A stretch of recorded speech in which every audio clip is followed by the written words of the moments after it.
हुए हैं। हम हैं यहाँ पर प्राचीन रणजीत हनुमान मंदिर में, जहाँ पर बैठी है धर्म संसद। विज्ञान नष्ट हो जाता है, ज्ञान नष्ट नहीं होता। अष्ट सिद्धि नवनिधि के दाता भगवान हनुमान जी को अष्ट सिद्धियां प्राप्त थी, तो वैसे ही वो बागेश्वर धाम के जो महाराज जी है उनको उसमें से कुछ सिद्धियां उन्होंने प्राप्त की है। जी को भी अपनी तपस्या के बल पर, अपने दादाजी की इष्ट के बल पर, हनुमान जी के इष्ट के बल पर ऐसी सिद्धियां प्राप्त है जिसके बल पर वे ऐसा चमत्कार दिखाते हैं। केवल एक वो नागपुर की संस्था है, वो मेरे को लगता है वो अंधमूल नहीं, अंधा है वो। और हिंदू धर्म पे हमला है। मैं तो ये बोल रहा हूँ कि हिंदू धर्म के खिलाफ ये बहुत बड़ा षड्यंत्र है। तो विज्ञान तो कार्य कारण के संबंध को समझता है। आप किसी चीज़ को अगर साबित करते हो एक प्रयोगशाला वाले माहौल में, तो उसको आप सिद्ध करते हो कि भाई इसके कारण, इसके पीछे ये कारण था और इसलिए ये इसके रिजल्ट रहे। मंदिर अब बनने लगा है, भगवा रंग चढ़ने लगा है। मंदिर अब बनने लगा है, भगवा रंग चढ़ने लगा है। मंदिर जब बन जाएगा, बोल नजारा क्या होगा। सोच नजारा, नजारा देश हमारा क्या होगा। काशी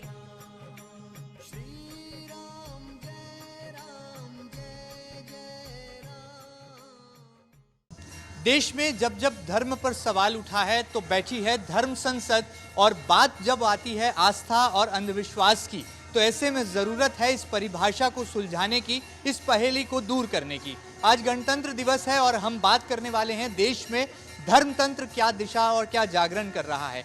किस तरह से इंदौर के प्राचीन रणजीत हनुमान मंदिर में इंदौर ही नहीं बल्कि मध्य भारत के ऐसे जाने माने विद्वान बैठे हैं जो कि इस पहेली का हल ढूंढने वाले हैं, और आस्था और अंधविश्वास को लेकर छिड़ी बहस पर यहाँ एक अल्प विराम लगने वाला है।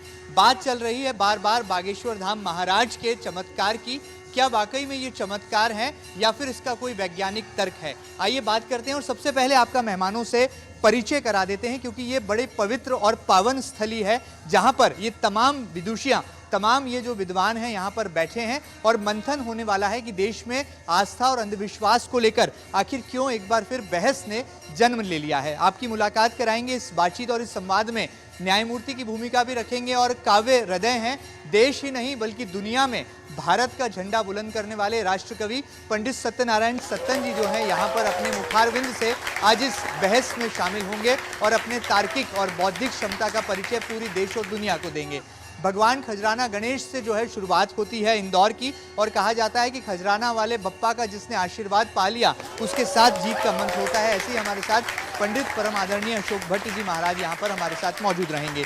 पूर्व में राज्य मंत्री रह चुके हैं, सरकार में अध्यात्म और धर्म का झंडा बुलंद कर चुके हैं। ऐसे हैं तार्किक पंडित योगेंद्र महंत जी, जो कि विश्व भर में ब्राह्मण समाज का झंडा उठाते हैं, प्रतिनिधित्व करते हैं। डॉक्टर संजीव त्रिपाठी जी हैं, जो कि मनोचिकित्सक हैं, यहाँ पर साइकोथेरेपिस्ट की भूमिका भी निभाते हैं, और कैसे वैज्ञानिक तर्क इस आस्था और अंधविश्वास पर उठते हैं उस पर अपने बिंदु यहाँ पर प्रकट करने वाले हैं। प्राचीन रणजीत हनुमान मंदिर के जिस पवित्र प्रांगण में हम बैठे हैं वहाँ के मुख्य पुजारी हैं और देश के जाने माने धर्मात्मा हैं पंडित दीपेश व्यास जी, वो भी यहाँ पर इस बहस में शामिल होंगे और धर्म संसद में अपनी बात रखेंगे। मध्य प्रदेश ज्योतिष विकास विज्ञान परिषद के पंडित रामचंद्र शर्मा वैदिक जी हैं, जो कि ज्योतिषाचार्य भी हैं और देश में अपनी एक प्रखर वाणी के लिए अलग पहचान रखते हैं। पंडित प्रवीण शर्मा जी हैं, जो कि मूल रूप से निमाड़ से आते हैं और अपनी राजनीतिक भविष्यवाणियों को लेकर देश और दुनिया में सुर्खियां बटोर चुके हैं। जाने माने भजन गायक हैं सुजीत सिंघानिया, जो कि अपनी सुमधुर आवाज से जो है धर्म की गंगा बहाते चले आ रहे हैं। तो शुरुआत करते हैं सबसे पहले यहाँ पर राष्ट्रकवि पंडित सत्यनारायण सत्तन जी से, जिनकी वाणी में सच छुपा है और सत्यमेव जयते यदि किसी वाणी में अभिव्यक्त होता है तो वो है पंडित सत्यनारायण सत्तन जी की वाणी में। तो आइए शुरुआत करते हैं। गुरुजी, सबसे पहला सवाल, बार बार एक बार फिर पूरे देश में आस्था और अंधविश्वास की खाई पैदा करने की कोशिशें की जा रही हैं। कहा जा रहा है कि धर्मात्मा जो भी चमत्कार दिखाते हैं वो चमत्कार नहीं, जादू है, उसके पीछे विज्ञान है। आप क्या मानते हैं? कवि हृदय क्या मानते हैं? यथासु व्यंजन अंजि द्रग साधक सिद्ध सुजान, कौतुक निरख ही शैल बन भूतल भूरि निधान। अपने नेत्रों में आस्था का अंजन लगा करके अपनी भक्ति और भावना को साधने वाले लोगों के सामने त्रिलोकी का गुप्त से गुप्त, गुह्य से गुह्य सब्जेक्ट भी सरलाती सरल होकर के द्रष्टव्य पथ पर आकर के दिखाई देने लगता है। और जो सिद्ध होते, योगी होते, साधक होते, सुजान होते, वो उस बात को बहुत अच्छी तरीके से जानते हैं, क्योंकि उनके पास तपस्या का मूल बीज होता है। तपस्या का मूल बीज होता है और शायद यही वो मूल मंत्र होता है कि साधना के जरिए आप ऐसी कई दैविक शक्तियों को जो है प्राप्त कर सकते हैं। जैसा कि देश में जो बहस का विषय है, बागेश्वर धाम वाले बाबा, बागेश्वर धाम वाले महाराज, उनके चमत्कार को लेकर बहस छिड़ी है। हमारे साथ खजराना गणेश मंदिर के पुजारी जी हैं। भट्ट साहब, क्या मानते हैं, गणपति बप्पा मोरिया, क्या वाकई में भगवान हमें ऐसी शक्ति, ऐसी ताकत देता है कि हम सनातन धर्म की पताका को लहराने के लिए ऐसे चमत्कार दिखा सकते हैं? बिल्कुल, सनातन धर्म ही सनातन धर्म सदियों से चला आ रहा है और सबसे पुराना सनातन धर्म ही है। और उसी धर्म आस्था के तहत हमारे जो महाराज जी है, वो जैसे हनुमान जी को अष्ट सिद्धि नवनिधि के दाता भगवान हनुमान जी को अष्ट सिद्धियाँ प्राप्त थी, तो वैसे ही वो बागेश्वर धाम के जो महाराज जी है, उनको उसमें से कुछ सिद्धियां उन्होंने प्राप्त की है। हमारे सनातन धर्म से कुछ ऐसी सिद्धियां उनके पास प्राप्त है। जो अष्ट सिद्धियां हैं उसमें ऐसा होता है कि आदमी अपने आप को, भगवान हनुमान जी ने छोटे से रूप में लेकर के और लंका में प्रवेश किया था, लंका गए थे और बड़ा विशाल रूप भी धारण किया था। तो ऐसे सिद्धियां प्राप्त करके व्यक्ति किसी व्यक्ति के अंदर की आत्मा में क्या चल रहा है वो जान सकता है, उसके मन में क्या चल रहा है वो जान सकता है, उसको बिना विचार व्यक्त किए, उससे बिना बात किए। बड़ी बात है, यहाँ पर आभास होता है, एक इंट्यूशन पावर है जो कि साइंस में, जिसकी टेक्निकल टर्म में भी दी गई है। बहरहाल हम आगे बढ़ते हैं और इस धर्म संसद के और बड़े मेहमानों से आपको मुखातिब कराते हैं। पंडित रामचंद्र शर्मा वैदिक जी हैं, जो कि अपनी प्रखर वाणी से जो है इस पूरे विषय पर प्रकाश डालेंगे। मुझे लगता है महाराज जी कि अब इस विषय पर आपका बोलना बहुत ज़रूरी हो जाता है, क्योंकि बार बार आस्था और अंधविश्वास की खाई पैदा होती है। मूल समस्या है, धीरेन्द्र कृष्ण शास्त्री जी नागपुर में अपनी कथा के लिए गए। उन्हें 5 जनवरी से 13 जनवरी तक श्री राम कथा के लिए आमंत्रित किया, किंतु महाराज जी ने 9 दिनों की बजाय 7 दिन में ही अपनी कथा जो है पूर्ण कर ली। विवाद यहाँ से प्रारंभ हुआ। नागपुर में एक अंधमूल श्रद्धा समिति है, जिसके श्याम माधव जो है अध्यक्ष हैं। उन्होंने उनकी कथा में कुछ देखा और महाराज जी को ठग के रूप में निरूपित किया। निश्चित रूप से यह उनका दुष्कृत्य था, गलत कृत्य था। सनातन धर्म के अंदर अनेक ऋषि मुनि हुए और उन्होंने अपनी तपस्या के आधार पर अनेक प्रकार के चमत्कारों का प्रदर्शन जनहित में किया। बागेश्वर धाम मूल रूप से हनुमान जी महाराज के परम भक्त हैं और हनुमान जी महाराज क्या उन्हें इष्ट है, सिद्धि है। और उनका एक ही कहना है कि भूत पिशाच निकट नहीं आवे, महावीर जब नाम सुनावे। यदि यह उक्ति हनुमान चालीसा की सही है तो दुनिया में मुझे कोई झूठा सिद्ध नहीं कर सकता है। ये जो उन्मूलन समिति है 1982 से प्रभाव में है और अब तक 200 लोगों के खिलाफ ये जो है शिकायत कर चुकी है और केवल सनातन धर्मियों के खिलाफ ही यह संस्था शिकायत करती है। आज तक दूसरे धर्मावलंबियों के खिलाफ इसने एक भी शिकायत नहीं की है। मेरी शिकायत महाराष्ट्र सरकार से भी है। यदि ऐसी गलत संस्था 1982 से वहां पर कार्य कर रही है तो इस संस्था का रजिस्ट्रेशन महाराष्ट्र सरकार क्यों निरस्त नहीं करती है। मैं महाराष्ट्र सरकार से आह्वान करूंगा कि वे इस संस्था का रजिस्ट्रेशन निरस्त कर इसके अध्यक्ष को जो है जेल में डाले। यदि इसके अध्यक्ष को जेल में नहीं डाला तो सनातन धर्मी जो है उग्र हो जाएंगे और उसका खामियाजा महाराष्ट्र सरकार को भुगतना पड़ेगा। महाराज जी सिद्ध हैं, इसमें कोई दो मत नहीं है। महाराज जी की सिद्धि के लिए हमारे देश के शंकराचार्य आज जो है एकजुट होकर उनके पक्ष में आ गए हैं। द्वारका शारदा पीठ के सदानंद जी महाराज ने स्पष्ट कहा है कि सनातन धर्म सिद्धियों का खजाना है। यदि सनातन धर्म सिद्धियों का खजाना है तो महाराष्ट्र भी महाराज जी भी जो सिद्धियां प्रदर्शित करते हैं, चमत्कार करते हैं, 100% उसमें सत्यता है। और वो जो संस्था है महाराष्ट्र की, उसको निश्चित रूप से जो है उसके रजिस्ट्रेशन को निरस्त किया जाना चाहिए। यहाँ पर दर्शकों को एक बात और बता दें कि महाराष्ट्र पुलिस ने क्लीन चिट दे दी है बागेश्वर धाम सरकार को, क्योंकि जो आवेदन जिसके आधार पर बवाल खड़ा हुआ उसे पूरे तरह से सिरे से खारिज कर दिया है। ये एकदम तात्कालिक खबर है। हमारे साथ प्राचीन रंजीत हनुमान मंदिर के पुजारी जी हैं, पंडित दीपेश व्यास जी। महाराज जी, आप खुद हनुमान भक्त हैं और कहा जाता है कि हनुमान जी ऐसे देव हैं जो कि कलयुग में भी जो है जिंदा हैं, या कहा जाए अमर हैं, अजर अमर हैं और हमारे ही बीच हैं। तो आप भी क्या आभास पाते हैं हनुमान जी के आसपास होने का? और जैसा कि बागेश्वर धाम वाले महाराज बार बार दावा करते हैं कि जो उनके दादा गुरुदेव हैं उनसे जो दैविक शक्तियां प्राप्त हुई, हनुमान जी की इष्ट कृपा उन पर है, तो क्या ऐसा संभव है आज के इस आधुनिक युग के बदलते परिवेश? प्राचीन समय से ही हम देखते आ रहे हैं कि हमारे अनेक ऋषि मुनियों ने अपनी तपस्या के बल पर, अपने इष्ट साधना के बल पर अनेक चमत्कारिक शक्तियाँ प्राप्त की थी। परम पूजनीय बागेश्वर धाम के शास्त्री जी को भी अपनी तपस्या के बल पर, अपने दादाजी की इष्ट के बल पर, हनुमान जी के इष्ट के बल पर ऐसी सिद्धियाँ प्राप्त है जिसके बल पर वे ऐसा चमत्कार दिखाते हैं। तो निश्चित रूप से वे आदरणीय, पूजनीय हैं और जिस सनातन धर्म को वे लेकर आगे बढ़ रहे हैं, हम सभी उनका पूर्णतः समर्थन करते हैं। देख सकते हैं आपकी समर्थन यहाँ पर पूरे देश में दिखाई दे रहा है। विरोध की आग आखिर कहाँ से जली और ये ज्वालामुखी आखिर कैसे फटा, और क्या वाकई में धर्म की दुनिया में भी जो है प्रतियोगी वातावरण अब निर्मित होने लगा है? कहीं ये उसका तो परिणाम नहीं? ये एक सवाल वैज्ञानिक तौर पर एक चौथे स्तंभ के प्रहरी होने के नाते मेरे मन में भी खड़ा हुआ है। हमारे साथ पंडित प्रवीण शर्मा जी हैं, निमाड़ से मूल रूप से आते हैं। महाराज जी, आप ज्योतिषाचार्य हैं, भविष्य आप भी देख लेते हैं। प्रधानमंत्री नरेंद्र मोदी मन की बात करते हैं और बागेश्वर धाम वाले महाराज जो हैं मन की बात को पढ़ लेते हैं।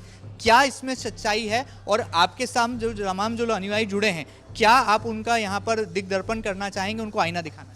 देखो, मेरे पूरे भारत में कम से कम 10,000 यजमान हैं और सभी राज्यों में, नागालैंड और कश्मीर को छोड़कर। मैं तो ये बोलना चाहता हूँ कि जो बागेश्वर धाम के जो धीरेन्द्र शास्त्री जी जो है वो चमत्कारिक है। और कहा भी जाता है कि चारों युग प्रताप तुम्हारा है प्रसिद्ध जगत उजियारा।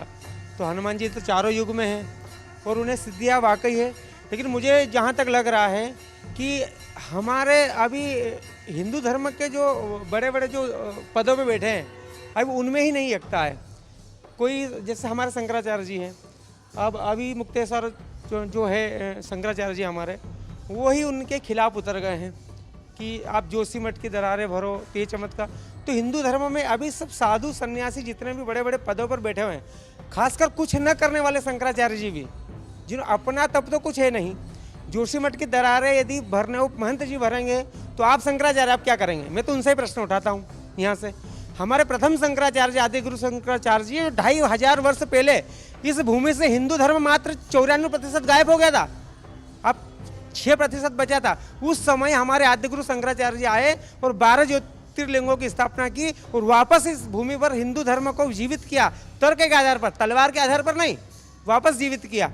और अब शंकराचार्य जी हमारे महंत जी को बोल रहे हैं कि आप जोशीमठ की दरारें भर दो। तो प्रभु आप ही भर दीजिए, पहले तो शंकराचार्य जी ने कनक धारा की वर्षा कर दी थी। तो मैं तो यह बोलना चाहता हूँ कि आप इधर उधर एक दूसरे पर छीटाकाशी न करते हुए, ये हिंदुत्व का समय है, आप हिंदू धर्म के लिए सभी साथ आइए। जितने भी शंकराचार्य हमें चारों महंत भी, प्रत्येक मंदिर के पुजारी, और हिंदू धर्म पे हमला है। मैं तो ये बोल रहा हूँ कि हिंदू धर्म के खिलाफ ये बहुत बड़ा षड्यंत्र है। आप देखो, पादरियों के खिलाफ कोई नहीं बोलता। अभी पंजाब में 22 जनवरी 2022 की घटना बताता हूँ मैं, कि एक मरे बच्चे को जीवित करने का चमत्कार बताया गया। वहाँ कहाँ गई थी ये जो निर्मूलन अंधभक्त कहाँ गए थे? वहाँ एक बच्चे को नशा करके बाद में जिलाते, हुलू लया करके नारे लगवाते। कोई मौलवी आता है, पानी छीट के जीवित करता है कि भाई ये है। तो आप इनके खिलाफ क्यों नहीं करते? हिंदू धर्म में क्यों? क्योंकि हम सॉफ्ट है, हमें भी अब उग्र होना ही पड़ेगा। और धर्मेंद्र महेंद्र जी, मैं आपको एक बात बताऊँ, यदि बागेश्वर धाम के बालाजी के पास आप मान लो, मैं तो मानता हूँ कि उनके पास बहुत बड़ी सिद्धियाँ है, मैंने भी देखा है, लेकिन आप मान लो कि नहीं भी है तो भी वो राष्ट्रवादी है, इसलिए मैं उनके साथ हूँ। षड्यंत्र की बात है और राष्ट्रवाद पर पहुंची है। हम सरकार का पक्ष भी जान लेते हैं। पूर्व राज्य मंत्री हैं, अध्यात्म और धर्मस्व विभाग की कमान उनके पास कई सालों तक रही है, पंडित योगेंद्र महंत जी। महंत जी, क्या मानते हैं, सरकार का क्या पक्ष है? महाराष्ट्र सरकार ने तो क्लीन चिट दे दी है, क्या वाकई में ऐसा संभव है? और जिस तरह से विश्व भर में आप ब्राह्मण समाज का प्रतिनिधित्व करते हैं, ब्राह्मण समाज इतना जागृत है कि ऐसी दैविक शक्तियां जो हैं हासिल की जा सकती हैं, और जिसमें लाखों की तादाद में अनुयायी जो हैं वो छतरपुर में बागेश्वर धाम बालाजी महाराज के सरकार के द्वार पर पहुंच भी रहे हैं, क्या मानते हैं? निश्चित रूप से सनातन धर्म जो है वो हजारों वर्ष पुरानी ये संस्कृति है, हमारी धर्म है। और इस धर्म में ऋषि मुनियों ने अपने तप तपस्या के माध्यम से कई प्रकार के चमत्कार किए हैं पहले भी, और जैसे अंतर्ध्यान होना, यहाँ दिखना, अलग जगह भी दिखना, ये सब पुराने वर्षों पुरानी ये परंपरा हमारी है। और इस प्रकार की सिद्धियाँ इष्ट को साध के प्राप्त की जा सकती है तप तपस्या के आधार पे। और जिस प्रकार से कि अभी धीरेन्द्र शास्त्री जी जो बागेश्वर धाम के महाराज जी हैं, उनके विरुद्ध अधर्मी लोगों ने कुछ आरोप लगाए हैं, तो वो उनने सब लाखों लोगों के बीच में वो सिद्धि बताते हैं, अलग कमरे में बैठ के नहीं बता रहे, लाखों लोगों के सामने बताते हैं।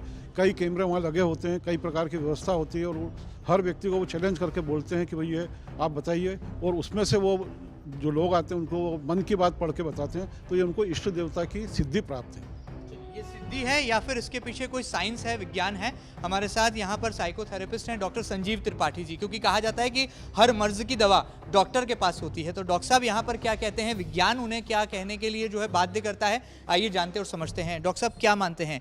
डॉक्टर संजीव त्रिपाठी जी, एक ऐसा नाम जो कि देश और दुनिया में लोगों के मनोरोग को दूर करने के लिए जाना पहचाना जाता है, क्या ये पूरे देश में कोई मनोचिकित्सा विज्ञान है इसके पीछे, या फिर ये कोई वैज्ञानिक पहलू इसके पीछे छुपा है? देखिए, मैं यहाँ तक देखता हूँ इसमें मेरी दो दृष्टि है, एक तो विज्ञान की दृष्टि है और एक मनोविज्ञान की दृष्टि है। तो विज्ञान की दृष्टि से अगर हम बात करेंगे तो विज्ञान तो कार्य कारण के संबंध को समझता है। आप किसी चीज़ को अगर साबित करते हो एक प्रयोगशाला वाले माहौल में, तो उसको आप सिद्ध करते हो कि भाई इसके कारण, इसके पीछे ये कारण था और इसलिए ये इसके रिजल्ट रहे। तो जो चीज़ अगर प्रयोगशाला में सिद्ध नहीं की जा सकती तो उसको साइंस नहीं मानेगा। तो ये तो साइंस की एक बात है। लेकिन जहाँ तक हम मनोविज्ञान की बात करते हैं तो मनोविज्ञान में एक हमारा विषय होता है जिसको हम परा मनोविज्ञान कहते हैं, पैरासाइकोलॉजी। पैरासाइकोलॉजी ऐसी कुछ चीज़ों को मानती है जिससे हम कहते हैं कि अभी हम उसमें पैरासाइकोलॉजी बहुत कुछ खोज कर रही है, कुछ चीज़ों में कामयाब हुई है। जैसे टेलीपैथी, हम टेलीपैथी की बहुत वर्षों से सुनते आ रहे हैं बात, मनोविज्ञान ने उसको कहीं ना कहीं सिद्ध किया है। उस पर्टिकुलर उस ब्रांच ने ऐसे कुछ प्रयोग किए, ऐसे सिद्ध हुआ है कि टेलीपैथी काम करती है, सिक्स सेंस काम करता है। धर्म में या जो भी चमत्कार हम कर रहे हैं या जिसको हम बोल रहे हैं कि कुछ सिद्धियां हैं, कई बार जब तक हम उसको पहुंच नहीं पाते, उसको जान नहीं पाते, तब तक वो विज्ञान में नहीं आता, तब तक वो चमत्कार है। तो ऐसी बहुत सारी चीज़ें हैं जो पहले चमत्कार थी, लेकिन बाद में उसमें हम विज्ञान ने उसको साबित किया और वो विज्ञान के उसमें आ गया। पानी गिरना, बिजली कड़कना, पुराने समय में ये सब एक चमत्कार की तरह देखे जाते थे। और जब जैसे साइंस आगे बढ़ा, उसने देखा कि ये सब उसके प्राकृतिक कारण है, वैज्ञानिक कारण है। तो ऐसे ही हर चीज़ हम बहुत वर्षों से सुनते आ रहे हैं। ऐसी बहुत सारी आदिवासी हुए हैं जहाँ पर एक बूडू एक वो होता था, एक बूडू आपने सुना होगा, उसमें एक पुतला बनाते थे और उस पुतले को कुछ चुबाते थे तो उसको दर्द, दूसरे बैठे हुए व्यक्ति को उसका दर्द होता था। तो ये चीज़ कहीं ना कहीं खोजी गई है। बहुत सारे आदिवासी मिलकर किसी वृक्ष के पास जाकर उसको बद्दुआएं देते थे और वो पेड़ सूख जाता था। तो ये सब क्या है, ये देखा जाए तो ये चमत्कार मानो उसको, या आप कुछ ऐसा मान लो कि ये साइंस में नहीं आता। लेकिन जब तक हम उसको खोज नहीं पा रहे हैं, जब तक हम वहाँ तक पहुँच नहीं पा रहे हैं, तब तक वो सिद्धि है। लेकिन जिस दिन वो साइंस के उसमें आ जाएगी तो हम ये जान पाएंगे कि ये भी विज्ञान ही था। कहीं ना कहीं सारी जो शक्तियाँ, चमत्कार हैं, वो कहीं भी विज्ञान से प्रेरित या संबंधित हो सकते हैं। बड़ी बात है, विज्ञान की परिधि में ये फिलहाल मसला नहीं आया, लेकिन जिस दिन विज्ञान या वैज्ञानिक इस तक पहुंचेंगे तो ज़रूर इसकी हद में क्या है, इसकी जड़ में क्या है, इसका खुलासा भी हो जाएगा। भजन गायक हैं सुरजीत भाई, आप तो भजन की गंगा बहाते हैं, धर्म की गंगा बहाते हैं, क्या आप भी ऐसे चमत्कार और जादू को मानते हैं? मैं चमत्कार को मानता हूँ और सबसे पहले प्रभु भक्ति को मानता हूँ। खासकर ये देखा जाता है कि जब कोई भी साधक या कोई मनुष्य जब ईश्वर से अरदास करता है, प्रार्थना करता है, और कुछ ज़्यादा बढ़ कर के जो बड़े बड़े संत हैं, जो महापुरुष हैं, जो साधना करते हैं, तो उनके अंदर इस प्रकार की ताकत, इस प्रकार की जो शक्ति है, इस प्रकार का जो ओजस है, वो अपने आप उस प्रभु भक्ति से अपने अंदर आने लगता है। और ख़ासकर मैंने इतने समय से सारे आदरणीय जो हमारे संत महापुरुष हमारे बीच में हैं और अभी न्यूज़ में पिछले 7-8 दिनों से हम सुन रहे हैं, मेरा सबसे पहले एक ही क्वेश्चन रहता है कि श्री राम जी के विरोधियों पर, जो जितने भी श्री राम भगवान के विरोधी हैं और श्री राम भगवान को जो मानते हैं, उनको क्यों टारगेट किया जा रहा है? क्योंकि हमारे लिए झगड़े का एक ही मूल बचता है कि जय श्री राम क्यों बोल रहे हैं, या हम जय भवानी क्यों बोल रहे हैं, जय श्री महाकाल क्यों बोल रहे हैं। एक कारण ये रहता है कि या तो हम खुद उस हमारे धर्म को हम चला नहीं पा रहे हैं, हम कुछ इनसिक्योर हैं, या हम किसी से डर रहे हैं, या हम ये डर रहे हैं कि आज श्री प्रभु श्री राम भगवान का ही डंका पूरे संसार में, पूरे देश में बजने वाला है आगे भविष्य में। इस प्रकार से हमें इनसिक्योरिटी है और इस इनसिक्योरिटी को पालते हुए हम तरह तरह की भ्रांतियाँ ला रहे हैं। क्योंकि मुझे नहीं लगता कि इतने कम उम्र के, कम आयु के जो हमारे बागेश्वर धाम जी श्री धीरेन्द्र शास्त्री जी हैं, इतने कम उम्र के होने के बावजूद उनको बागेश्वर धाम और श्री रंजीत सरकार और हनुमान जी महाराज की कृपा है। और वो जो देवी शक्ति से, और वो अपने गुरु की उन्होंने, क्योंकि अभी इंटरव्यू में कितनी बार एक ही बात कही कि मैं खुद कुछ नहीं हूँ, जो भी कृपा है वो सिर्फ़ और सिर्फ हनुमान जी महाराज की और मेरी गुरु जो हैं, जिन्होंने सालों तपस्या की है, साधना की है, और उसके बाद में मैं जब गादी पर होता हूँ, व्यासपीठ पर होता हूँ, जब ये सारी बातें आप तक पहुँचा पाता हूँ। इसके पहले मैं कुछ नहीं हूँ। तो फिर तो कोई टिप्पणी उठती नहीं है। जब वो कह रहे हैं कि मुझ पर बागेश्वर धाम हनुमान जी महाराज, जो कि अजर अमर हैं, आज भी हमारे साथ हैं, उनकी कृपा हमारे साथ चल रही है। और जो संत होते हैं, सालों लग जाते हैं तपस्या करने में और संत बनने में, उनका जब ऐसी देवी शक्ति का और ऐसे संत महापुरुषों का जब हमारे ऊपर आशीर्वाद है, तो फिर टिप्पणी कहीं होती नहीं है। टिप्पणी होनी भी नहीं चाहिए। क्यों होती है इस तरीके की टिप्पणियाँ? लेकिन ये टिप्पणियाँ सिर्फ और सिर्फ धीरेन्द्र शास्त्री जी ने, आगे आने वाले ऐसे कई संत महापुरुषों पर होगी, क्योंकि जो जय श्री राम का, जय भवानी का, जय श्री महाकाल का और हिंदुत्व का और सनातन धर्म का जो भी पर्चा लहराएगा, जो भी ध्वजा लहराएगा, उसके साथ इस तरीके की टिप्पणियाँ और इस तरीके की भ्रांतियाँ फैलेगी। सनातन धर्म का पताका जो लहराएगा, जो फहराएगा, उस पर जो है सवाल खड़े होंगे। राष्ट्रकवि जी हैं, सत्तन गुरु लगातार हमारे साथ हैं। गुरुदेव, अब क्या कहेंगे? अब आप यहाँ पर न्यायमूर्ति की भूमिका में आ जाइए, क्योंकि आपके हृदय की बातें जो हैं, ये देश और दुनिया तक जाना बहुत आवश्यक है। धर्म धारण किया हुआ होता है और उस धर्म के प्रति जो हमारी भावना है, हम अलग से धर्म को धारण नहीं करते। हम अपने घर में पैदा होते हैं तो हमारे साथ धर्म भी पैदा हो जाता है। अगर मैं मुसलमान के यहाँ पैदा हुआ तो मैं इस्लाम हो गया, मैं सरदार जी के यहाँ पैदा हुआ तो मैं सिख संप्रदाय से जुड़ गया, मैं सनातन के घर में पैदा हुआ तो मेरी विचारधारा और मेरा जो संकल्प बोध है वो सारा का सारा सनातन धर्म से जुड़ गया। कुछ लोग जो धर्म को जान करके धार्यति इति धर्मः की परिभाषा को ध्यान में रखते हैं, वो दूसरे धर्म से कन्वर्टेड होकर के किसी दूसरे धर्म में अपना पदार्पण करते हैं। रहा प्रश्न धार्मिक संगति और विसंगतियों का, तो धर्म को समझने की आवश्यकता होती है। एक कथावाचक, कथित कथावाचक और एक सिद्ध पीठ पर बैठा हुआ व्यक्तित्व जिसका नाम धीरेन्द्र, वो जब सामान्य स्थिति में है तब तो सामान्य पुरुष है, देश का नागरिक है, लेकिन जब वो व्यासपीठ पर आता है तो व्यासपीठ की अपनी एक सिद्धि है, व्यासपीठ की अपनी एक गरिमा है, व्यासपीठ का एक सारस्वत भाव है। और उस सारस्वत भाव पर बैठ करके जब वो अपने आचरण को समाज से जोड़ता है, अपनी भावना को समाज से जोड़ता है, तो उस आसन की सिद्धि का प्रभाव भी सामाजिक रूप से समाज में दिखाई पड़ने लगता है। उसकी वाणी में जो ओज होता है, जो तेज होता है, जो प्रखंड होता है, ठीक उसी प्रकार से होता है जैसे व्यास के बजाय सुखदेव को प्राप्त हो गया। व्यास सामने बैठ करके अपने पुत्र को सुन रहे हैं और सुखदेव उन्हें पुत्र की तरह आशीर्वाद दे रहा है, पुत्र होने के बावजूद भी पिता की तरह आशीर्वाद दे रहा है। ये सनातन की सर्वश्रेष्ठ उत्पत्ति है। ये सनातन की सर्वश्रेष्ठ इस भावना को कि पिता पुत्र को प्रणाम करके भागवत कथा में बैठता है और पुत्र जो है पिता को आशीर्वाद देता है कि चिरंजीवी रहो पुत्र, है धर्म में तुम्हारी आस्था रहे पुत्र, हे तात तुम धर्म के प्रति अपने आचरण को सुरक्षित रखो। ये व्यासपीठ का महत्व है। व्यासपीठ जो होती है वो पूज्य होती है। अगर वहाँ पर पुत्र बैठा है तो पिता भी उसके लिए प्रणम्य है।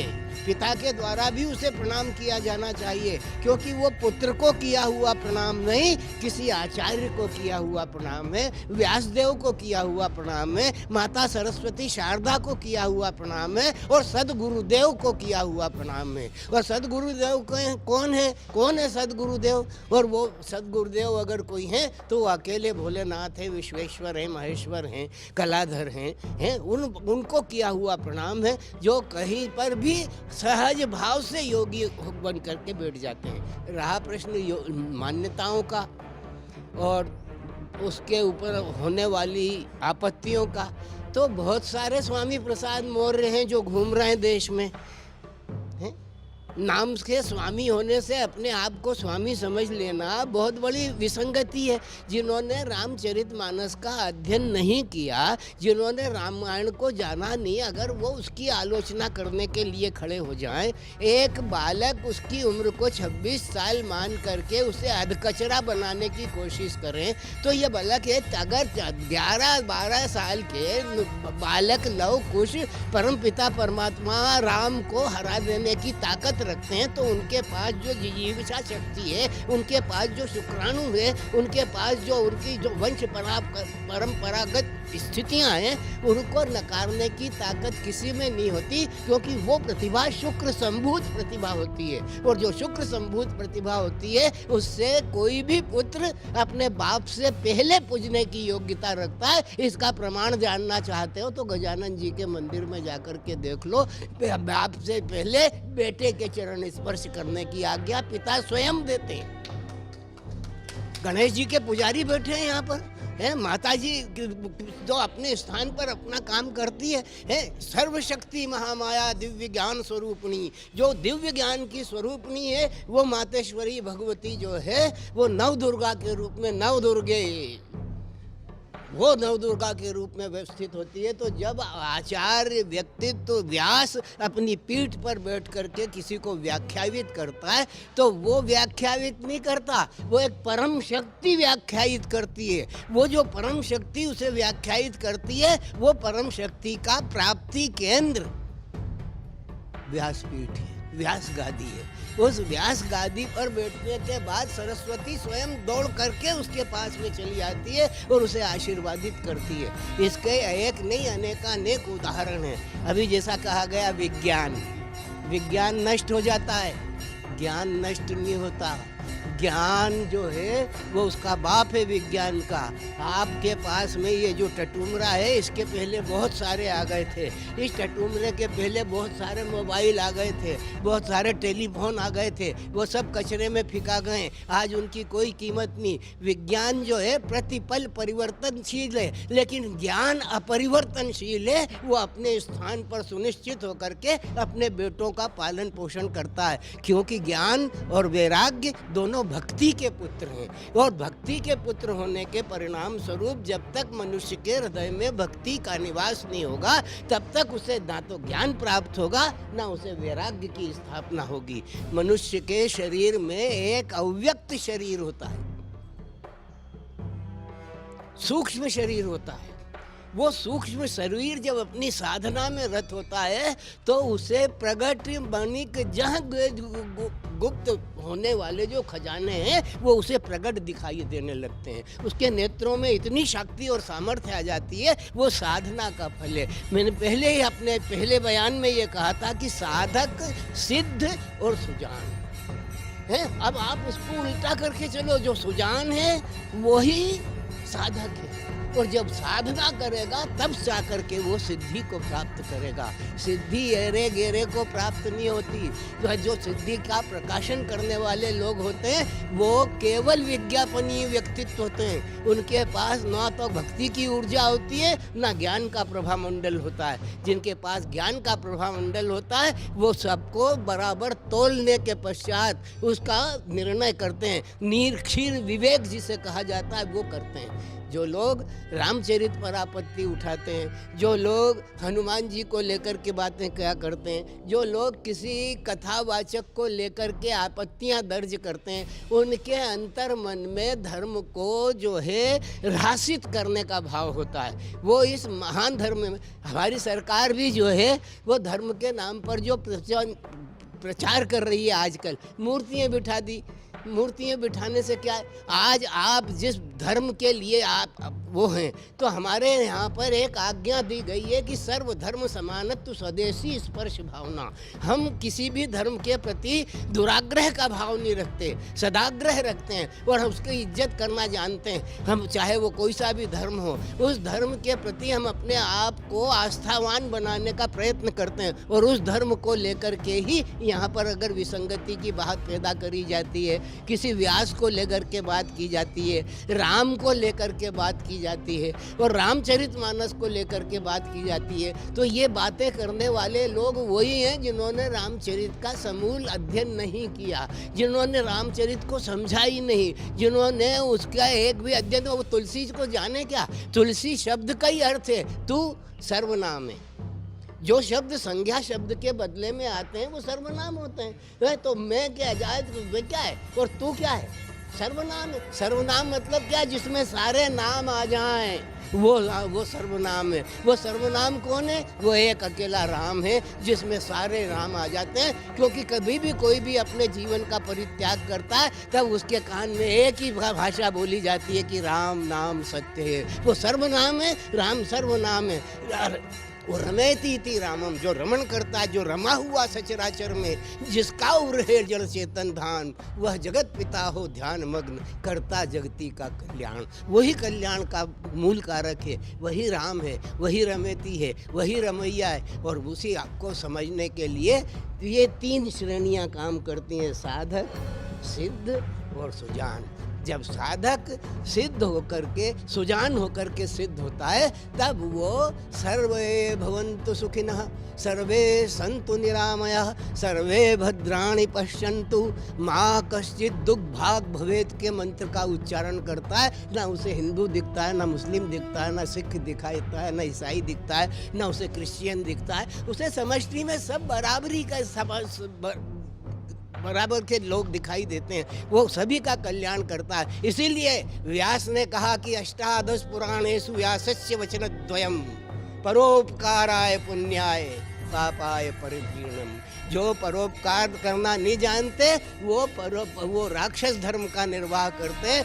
ये क्योंकि जो पर आकाज भट्ट सहस्र बाहु से, दूसरे का बुरा करने के लिए वो सहस्त्र भुजाओं वाले सहस्त्र भुज की तरह उसका अपकीर्त करते हैं। वो इतने नीच होते हैं कि पर आकाज भट्ट सहस्र बाहु से बंदों खल जन अति सती भाए। मैं उन दुष्टों की सत्य भावना से वंदना करता हूँ, जे बिनु काज दाही नहीं बाए, है जो बिना काज के तुम्हारे को अमंगल करने की प्रक्रिया करते हैं। तो ऐसे लोगों के संदर्भ में विचार करना, अपने सद्धर्म वाले वक्त को अधर्म में निरूपित करना है। ऐसे पापी जो हैं उनको देखकर तो गंगा भी शर्मा जाती है। एक पापी ने नहाने की ठानी तो गंगा हो गई पानी पानी।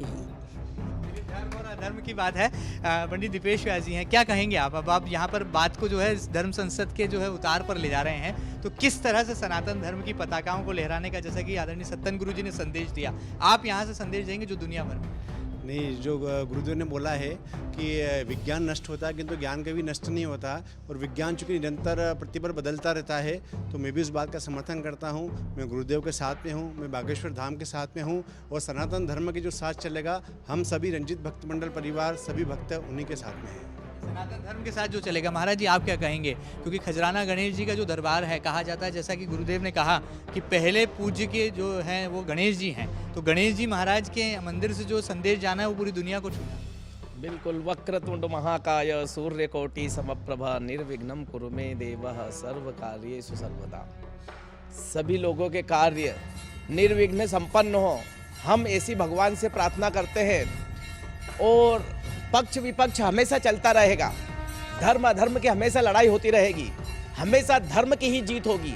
दो पक्ष हमेशा रहेंगे संसार में, रात दिन सुबह शाम चट पट, हर चीज के दो पक्ष है।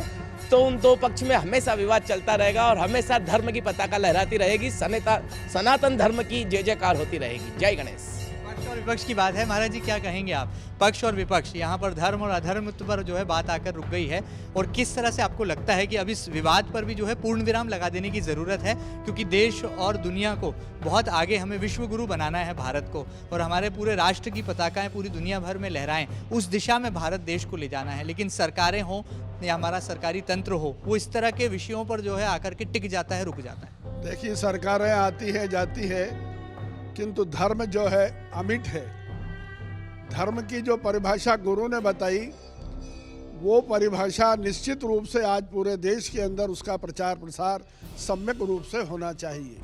सनातन धर्म को कोई मिटा नहीं सकता, अजर अमर सनातन धर्म है, और जो सनातन धर्म में विश्वास रखता है निश्चित रूप से वही सच्चा भारतीय है। गुरु ने एक बात और बताई कि महेशान्ना परो देवो, दुनिया में शिव से बढ़ के कोई देवता नहीं है, और ये हनुमान जी शिव के अंशावतार है। तो जो भगवान शिव का और हनुमान जी का भक्त होगा वो निश्चित रूप से उपासक और साधक होगा, और जो उपासक और साधक होगा उसकी सिद्धियां जो है चमत्कार के रूप में पूरे देश को दिखाई देगी। आज निश्चित रूप से बागेश्वर धाम में जो चमत्कार हो रहा है वह चमत्कार पूरे देश के अंदर, पूरे देश की दुनिया की आंखें देख रही है। किसी ने कोई आपत्ति दर्ज नहीं कराई। केवल एक वो नागपुर की संस्था है, वो मेरे को लगता है वो अंधमुल नहीं, अंधा है वो। तो ऐसी संस्था पर हमें विश्वास नहीं करना चाहिए, और पूरे भारतवर्ष को बागेश्वर धाम के साथ जो है, सनातन धर्म के साथ जो है जाकर हमारी संस्कृति को बलवान बनाना चाहिए, क्योंकि भारतीय संस्कृति अजर है, अमर है, अमिट है। तो संस्कृति संस्कृताश्रिता, तो हमारी संस्कृति संस्कृत के आश्रित है, वेदों के आश्रित है। रामभद्राचार्य जी ने एक एंकर को बात बताई थी, जैसे आप एंकर हैं, उनको एक बात बताई थी कि भैया तुझे दिख रहा है कि मैं जन्मांध हूँ, मेरी दोनों आंखें नहीं हैं, किंतु मुझे चारों वेद कंठस्थ हैं, अर्थात 4 लाख मंत्र मुझे जो है कंठस्थ हैं। तो और चमत्कार तू क्या देखना चाहती है इसके अलावा? अंधे आदमी को 4 लाख श्लोक जो है जन्मांध व्यक्ति को कंठस्थ हैं, इससे बड़ा चमत्कार दुनिया में और कोई नहीं हो सकता।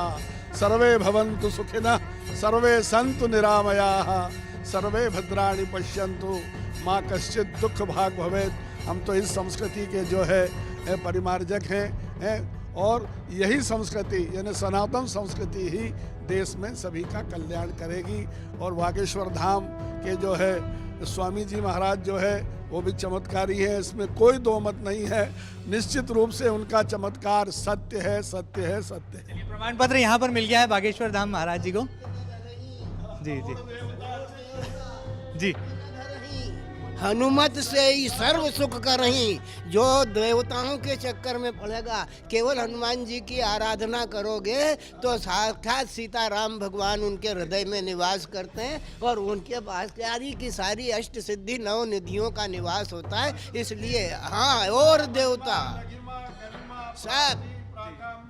सब उनको प्राप्त होती है। और इसीलिए एक ही मंत्र मैं धीरेन्द्र शास्त्री के को लेकर के लंबी बात नहीं करना चाहता, लेकिन एक साधक अपने पूर्वजों की गादी पर बैठ करके उनके द्वारा निश्चित निर्धारित किए हुए उपक्रमों की मीमांसा करता हुआ चलता है, तो उसका एकमात्र कारण है कि वो जानता है, वो इस बात को जानता है कि क्या है। भगवान राम कहते हैं कि सुन सुत तो ही उरिन मैं नहीं, कर विचार देखा मन माही। हाँ, मैंने तो होता, मैं तुझसे कभी उरिन नहीं हो सकता। इसलिए और देवता चित्त न धरही, हनुमत से सर्व सुख करही। तो यहाँ पर सरकार का पक्ष यहाँ जान लेते हैं। प्रमाण पत्र तो यहाँ पर सब धर्मात्माओं ने दे दिया है। अब क्या लगता है कि सरकार को जिस तरह से सुरक्षा बढ़ाई है धीरेन्द्र कृष्ण शास्त्री जी की, अगला कदम क्या उठाना? निश्चित रूप से सनातन धर्म अजर अमर है।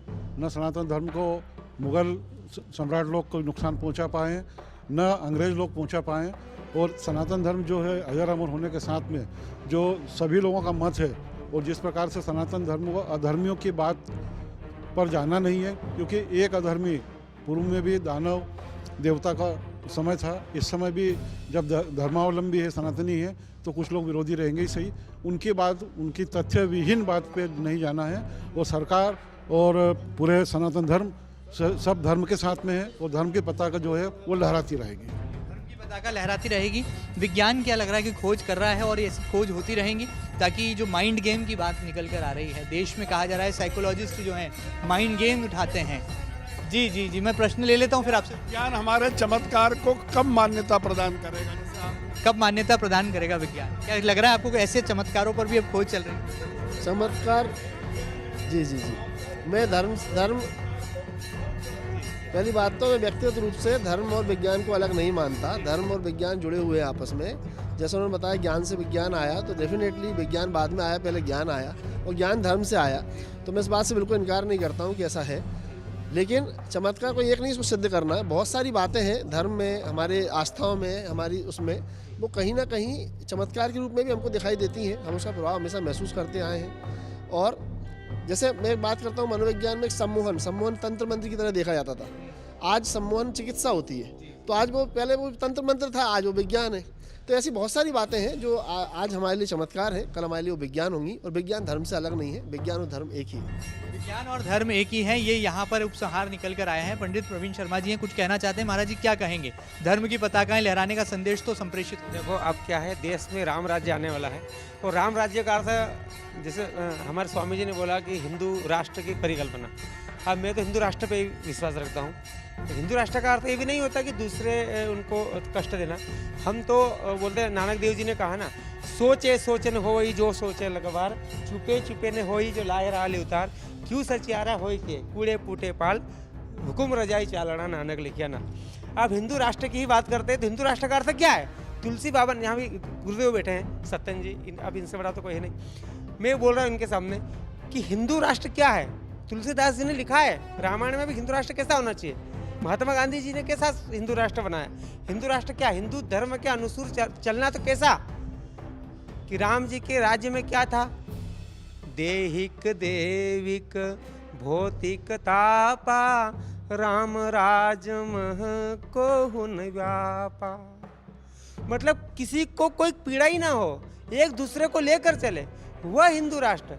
हिंदू राष्ट्र का अर्थ ये नहीं है कि हमारे मुस्लिम भाइयों को हम दूर कर देंगे या क्रिश्चियनों को दूर कर देंगे। हम सबको साथ लेकर चलेंगे और इस देश में राम राज्य की परिकल्पना होगी। तो सर्वे भवन्तु सुखिनः सर्वे सन्तु निरामया सर्वे भद्राणि पश्यन्ति माँ कश्चित् दुःख भाग्। और जो मुस्लिम भाई आना चाहते हैं हिंदू धर्म में, जो मुस्लिम भाई आना चाहते हैं हिंदू धर्म में, मैं तुमको गले लगा के स्वीकार करना चाहता हूँ। जैसे 250 लोग भारत में, 250 मुस्लिम परिवार मेरे उसमें हैं जो हिंदू बनना चाहते हैं। यदि उनको सरकार, मैं आपके यहाँ से बोल रहा हूँ, शिवराज सरकार उनको वो दे, तो 50 लोग यहाँ भी है जो हिंदू धर्म स्वीकार करना चाहते हैं। और मेरे मुस्लिम भाई पूरे भारत में 250 मुस्लिम परिवार मेरे सानिध्य में हिंदू धर्म स्वीकार करना चाहते हैं। मैं घोषणा करता हूँ, यदि कोई उन्हें सरकार बैठे, यदि सुरक्षा दे, तो 250 लोग हैं, तो मैं उनको भी गले लगाना चाहता हूँ, क्योंकि वो उनके जो भटक गए थे, यदि वापस घर आना चाहते हैं, हम पूर्वजों के घर में आने जाते हैं, तो उनका स्वागत करते हैं हम। और दूसरा, मैं सभी यहाँ ब्राह्मण देवता बैठे हैं, मेरे से सब बड़े हैं, सबको प्रणाम करते हुए बोलता हूँ कि आप अपने मंदिरों में, बड़े बड़े मंदिरों में एक चीज़ और करिए कि जो जाति पाति है उसको पूर्ण रूप से उसका सर्वनाश कीजिए।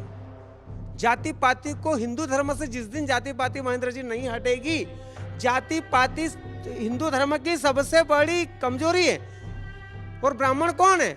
ब्रह्म को जानने वाला राइदास ब्राह्मण है, जिसने गंगा को प्रकट कर दी थी। ब्राह्मण वो नहीं है कि जो मंदिरों के लड्डू पेड़े खा के अपने घर आराम करे। ब्राह्मण वो है जो ब्रह्म के गुण तत्व को पूरे ब्रह्मांड में जाहिर करें और सत्य और सनातन की पताका को। धीरेन्द्र शास्त्री जैसा मेरा छोटा भाई है, मैं उनका सम्मान करता हूँ और मैं उनके साथ हूँ।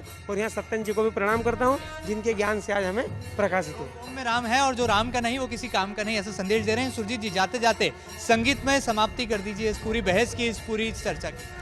बस एक ही बात कहना चाहूँगा कि जो धर्म है, जो शक्ति है, इसको किसी की भी रिजल्ट की और सर्टिफिकेट की ज़रूरत नहीं है। जो राम प्रेमी हैं, क्योंकि आज दरबारों में ये हनुमान जी महाराज के हम दरबार में बैठे हैं, यहाँ पर लाखों करोड़ों भक्त आते हैं। खजराना गणेश मंदिर में लाखों करोड़ों भक्त आते हैं। और ऐसे जो धर्म के विरोधी हैं जिनको हम महत्व क्यों दें, क्योंकि कुछ भी थोड़ा सा फेम पाने के लिए और प्रसिद्धि पाने के लिए इस प्रकार की टिप्पणियाँ करते हैं, उनको ना महत्व देते हुए प्रभु भक्ति में और भजन की ओर चलते हैं। और कह रहे हैं क्या कि एक बार सभी बोलिए प्रभु श्री राम की, बोलिए हनुमान जी महाराज की। और कह रहे हैं क्या, मंदिर अब बनने लगा है, भगवा रंग चढ़ने लगा है। मंदिर अब बनने लगा है, भगवा रंग चढ़ने लगा है। मंदिर जब बन जाएगा, बोल नजारा क्या होगा।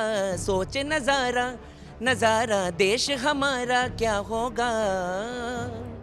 काशी अब सजने लगी है, डमरू अब बजने लगा है। काशी अब सजने लगी है, डमरू अब बजने लगा है। डमरू जब असर करेगा, बोल नजारा क्या होगा। बोल नजारा, नजारा देश हमारा क्या होगा। बोलिए श्री राम भगवान की, बोलिए हनुमान जी महाराज की। और एक बात और कहना चाहूँगा, किसी पार्टी के लिए नहीं कह रहा हूँ, लेकिन जो श्री राम भगवान और हमारे सनातन धर्म और हमारे धर्म और संतों के लिए अगर जो बात कहेगा, उसके लिए एक बात कह रहा हूँ क्या, कि जो राम को लाए हैं हम उनको लाएंगे। जो राम को लाए हैं हम उनको लाएंगे। दुनिया में फिर से हम भगवा लहराएंगे। जय श्री राम। बात निकली है अब यहाँ पर आस्था अंधविश्वास नहीं बल्कि भगवा पर आ गई है। बहरहाल यहाँ पर ये हनुमान जी का दिव्य दरबार था, जहाँ पर कोशिश थी कि धर्म सांसद की इस संसद को यहाँ पर बिठाया जाए, तमाम धर्मात्माओं को बिठाया जाए, बौद्धिक गुणीजनों को बिठाया जाए, ताकि इस पूरी बहस का हल निकाला जा सके और देश और दुनिया में जो तमाम मुद्दे हैं, खासतौर पर भारत जैसे देश की बात करें जहाँ पर बेरोजगारी और भूखमरी अपने कगार पर है, अपने चरम पर है, उसे दूर करने की आवश्यकता है। और इस तरह के मुद्दों पर अब पूर्ण विराम लगाने की महती जरूरत भी आन खड़ी है और गणतंत्र पर यह धर्मतंत्र अमर रहे, ऐसी बातें यहाँ से संप्रेषित हो रही हैं। फिलहाल इस पूरी धर्म संसद में इजाजत दीजिए। आप सभी तमाम दर्शकों को गणतंत्र दिवस की बहुत सारी शुभकामनाएं। फिलहाल मुझे मेरे दोनों सहयोगी धर्मेंद्र यादव और अरुण यादव के साथ दीजिए इजाजत और दिन भर खबरों का काफिला बदस्तूर रफ्तार पकड़ता रहेगा आपके अपने न्यूज चैनल MP न्यूज के साथ। फिलहाल दीजिए इजाजत, नमस्कार।